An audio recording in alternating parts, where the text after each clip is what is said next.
사무엘상 4장. 사무엘이 말을 하면 온 이스라엘이 귀를 기울여 들었다. 그 무렵에 블레셋 사람이 이스라엘을 치려고 모여들었다. 이스라엘 사람은 블레셋 사람과 싸우려고 나가서 에베네셀에 진을 쳤고 블레셋 사람은 아벡에 진을 쳤다. 블레셋 사람이 전열을 갖추고 이스라엘 사람을 치자 치열한 싸움이 벌어졌다. 이스라엘은 이 싸움에서 블레셋에게 졌고 그 벌판에서 죽은 이스라엘 사람은 4,000명쯤 되었다. 이스라엘의 패잔병들이 진으로 돌아왔을 때 장로들이 말하였다. 주님께서 오늘 우리가 블레셋 사람에게 지도록 하신 까닭이 무엇이겠느냐? 실로에 가서 주님의 언약궤를 우리에게로 모셔다가 우리 한가운데에 있게 하여 우리를 원수의 손에서 구하여 주시도록 하자. 그래서 이스라엘 백성이 실로로 사람들을 보냈다. 그들이 거기 그룹들 사이에 앉아 계시는 만군의 주님의 언약궤를 메고 왔다. 하나님의 언약궤를 가져올 때에 엘리의 두 아들 홈니와 비느하스도 함께 왔다. 주님의 언약궤가 진으로 들어올 때에 모든 이스라엘 백성이 땅이 진동할 정도로 크게 환호성을 올렸다. 블레셋 사람이 그 환호하는 소리를 듣고 저 히브리 사람의 진에서 저렇게 환호하는 소리가 들리는 까닭이 무엇이냐 하고 묻다가 주님의 궤가 진에 들어갔기 때문이라는 것을 알았다. 블레셋 사람이 두려워하면서 말하였다. 이스라엘 진에 그들의 신이 들어갔다. 그래서 그들은 외쳤다. 이제 우리에게 화가 미쳤다. 일찍이 이런 일이 없었다. 우리에게 화가 미쳤는데 누가 저 강력한 신의 손에서 우리를 건질 수가 있겠느냐. 그 신들은 광야에서 온갖 재앙으로 이집트 사람을 쳐서 죽게 한 신들이다. 블레셋 사람들아, 대장부답게 힘을 내어라. 그렇지 않으면 히브리 사람이 우리의 종이 되었던 것처럼 우리가 그들의 종이 될 것이다. 너희는 대장부답게 나가서 싸워라. 그런 다음에 블레셋 사람이 전투에 임하니 이스라엘이 져서 제각기 자기 장막으로 달아났다. 이스라엘은 이때에 아주 크게 져서 보병 30,000명이 죽었다.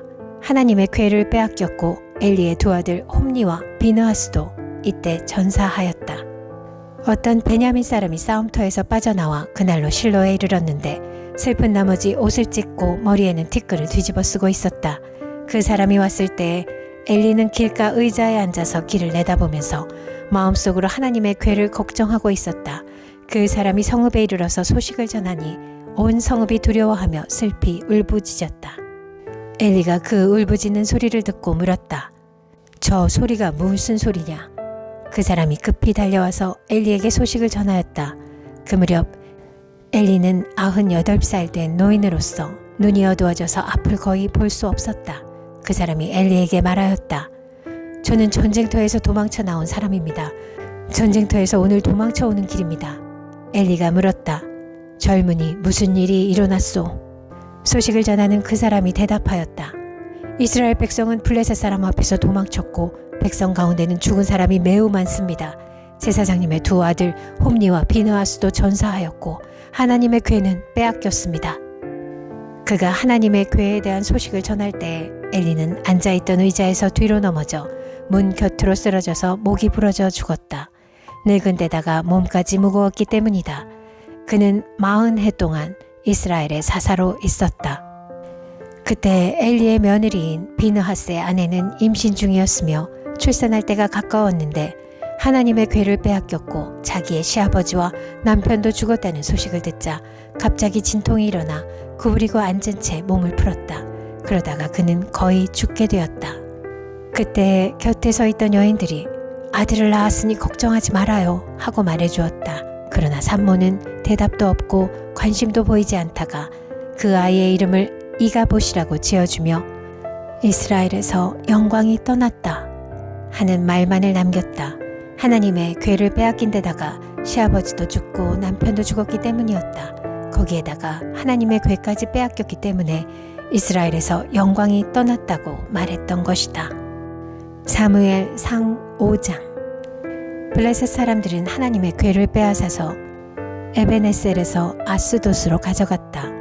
블레셋 사람들은 하나님의 궤를 다곤 신전으로 가지고 들어가서 다곤 신상 곁에 세워놓았다. 그 다음 날 아스돗 사람들이 아침에 일찍 일어나서 보니 다곤이 주님의 궤 앞에 엎어져 땅바닥에 얼굴을 박고 있었다. 그들은 다곤을 들어서 세운 다음에 제자리에 다시 가져다 놓았다.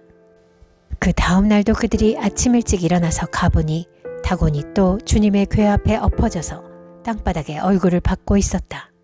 다곤의 머리와 두 팔목이 부러져서 문지방 위에 나뒹굴었고 다곤은 몸통만 남아 있었다. 그래서 오늘날까지도 다곤의 제사장들과 다곤 신전에서 예배하는 사람들은 아스돗에 있는 다곤 신전에 들어갈 때에 문지방 위를 밟지 않고 넘어서 들어간다. 주님께서 아스돗 사람들을 무섭게 내리치셨다. 주님께서 그들에게 악성 종양 재앙을 내리셔서 아스돗과 그 지역 사람들을 망하게 하셨다. 아스돗 사람들이 이것을 보고 이스라엘의 신이 우리와 우리의 신 다곤을 무섭게 내리치니 그 신의 궤를 우리가 있는 곳에 두어서는 안 되겠다 하고 말하면서 사람을 보내어 블레셋 통치자들을 모두 불러 모아놓고 이스라엘 신의 궤를 어떻게 해야 좋을지를 물었다. 블레셋 통치자들이 이스라엘 신의 궤를 가드로 옮기자고 하였으므로 아스돗 사람들은 이스라엘 신의 궤를 가드로 옮겼다. 아스돗 사람들이 그 궤를 가드로 옮긴 뒤에 주님께서 또 그 성읍을 내리쳐서 사람들이 큰 혼란에 빠졌다. 주님께서 그 성읍의 사람들을 어린아이나 노인이나 할 것 없이 모두 쳐서 악성 종양이 생기게 하셨다. 그러자 그들이 하나님의 궤를 에그론으로 보냈다. 그러나 하나님의 궤가 에그론에 이르렀을 때에 에그론 주민들은 아스돗 사람들이 이스라엘 신의 궤를 우리에게로 가져와서 우리와 우리 백성을 죽이려고 한다 하면서 울부짖었다. 그래서 그들은 또 사람들을 보내어 블레셋 통치자들을 모두 불러 모아놓고 이스라엘 신의 궤를 돌려보내어 그 있던 자리로 돌아가게 하고 우리와 우리 백성이 죽지 않게 해주십시오 하고 요청하였다. 하나님이 거기에서 그들을 그렇게 무섭게 내리치셨기 때문에 온 성읍 사람들이 죽을 지경에 이르러 큰 혼란에 빠졌다. 죽지 않은 사람들은 악성 종양이 생겨서 온 성읍에서 비명소리가 하늘에 사무쳤다. 사무엘 상 6장. 주님의 궤가 블레셋 사람의 지역에 머무른 지 7달이 되었을 때의 일이다.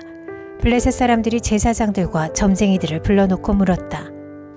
우리가 이스라엘 신의 궤를 어떻게 해야 좋겠습니까? 우리가 그것을 어떤 방법으로 제자리에 돌려보내야 하는지 알려주십시오. 그들이 대답하였다. 이스라엘 신의 궤를 돌려보낼 때 그냥 보내서는 안 됩니다. 반드시 그 신에게 속건 제물을 바쳐야 합니다. 그러면 병도 나을 것이고 그 신이 왜 여러분에게서 형벌을 거두지 않았는지도 알게 될 것입니다. 사람들이 다시 그 신에게 무슨 속건 제물을 바쳐야 좋겠습니까? 하고 물었다. 그들이 대답하였다. 블레셋 통치자들의 수대로 금으로 만든 악성 종양 모양 5개와 금으로 만든 쥐의 모양 5개를 바쳐야 합니다. 여러분과 여러분의 통치자들이 모두 똑같이 재앙을 당하였기 때문입니다. 그러므로 여러분은 악성 종양 모양과 이 땅을 해치는 쥐의 모양을 만들어서 바치고 이스라엘의 신에게 예를 차리십시오. 그러면 그분이 혹시 여러분과 여러분의 신과 여러분의 땅을 내리치시던 손을 거두실지도 모릅니다. 왜 여러분은 이집트 백성과 이집트의 왕 바로처럼 고집을 부리려고 합니까? 이집트 사람이 이스라엘 사람을 가게 한 것은 주님께서 그들에게 온갖 재앙을 내리신 뒤가 아니었습니까? 그러므로 이제 새로 수레를 하나 만들고 아직 멍에를 메어본 일이 없는 어미소 2마리를 끌어다가 그 수레에 메우고 그 송아지들은 떼어서 집으로 돌려보내십시오.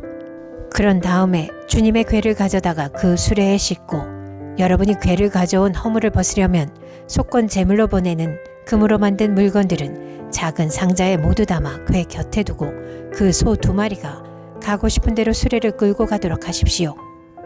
두고 보다가 그 소가 그 궤가 본래 있던 지역인 벳세메스로 올라가면 이렇게 큰 재앙은 그분이 직접 우리에게 내린 것입니다. 그러나 소가 다른 곳으로 가면 그것은 그분이 우리를 친 것이 아니라 우리가 우연히 그런 재앙을 당한 것임을 알 수 있습니다. 그래서 사람들은 시키는 대로 새끼에게 젖을 빨리는 암소 2마리를 끌어다가 수레를 메우고 그 송아지들은 우리에 가두었다.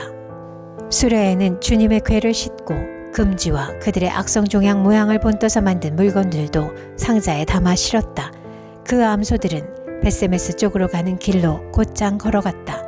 그 소들은 큰 길에서 오른쪽으로나 왼쪽으로나 벗어나지 않고 울음소리를 내면서 똑바로 길만 따라서 갔고 그 뒤로 블레셋 통치자들이 벳세메스의 경계까지 따라서 갔다.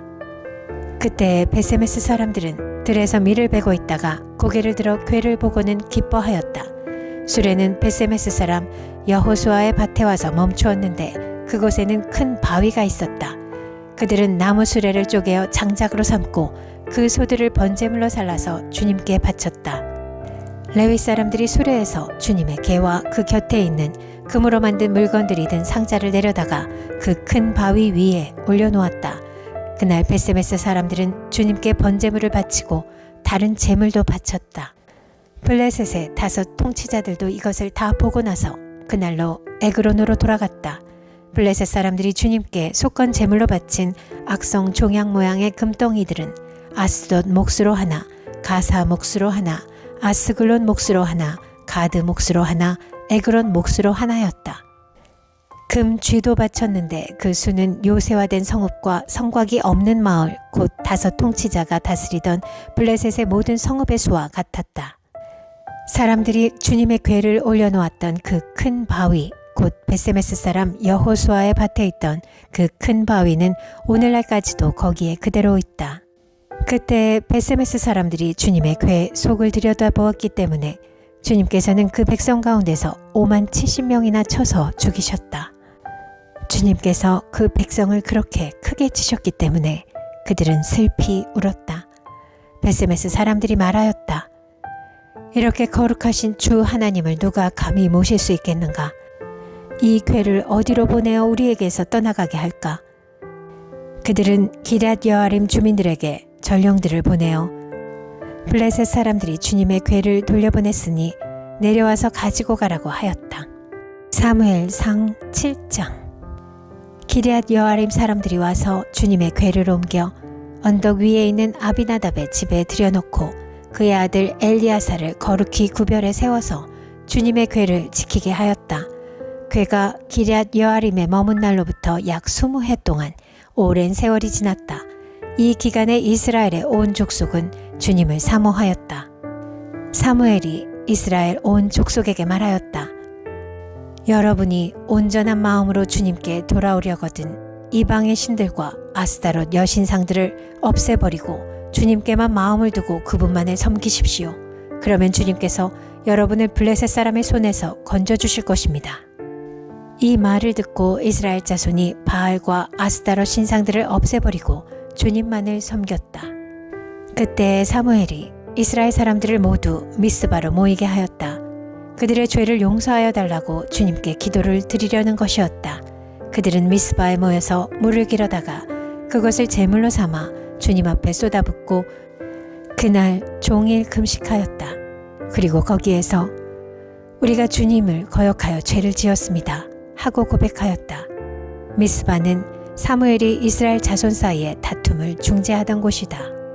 이스라엘 자손이 미스바에 모였다는 소식이 블레셋 사람에게 들어가니 블레셋 통치자들이 이스라엘을 치려고 올라왔다. 이스라엘 자손은 그 소식을 듣고 블레셋 사람들을 두려워하였다. 그들이 사무엘에게 가서 주 우리의 하나님이 우리를 블레셋 사람의 손에서 건져내 주시도록 쉬지 말고 기도하여 주시기 바랍니다 하고 간청하였다. 사무엘이 젖먹는 어린 양을 한 마리 가져다가 주님께 온전한 번제물로 바치고 이스라엘을 구원하여 달라고 주님께 부르짖으니 주님께서 그의 기도를 들어주셨다.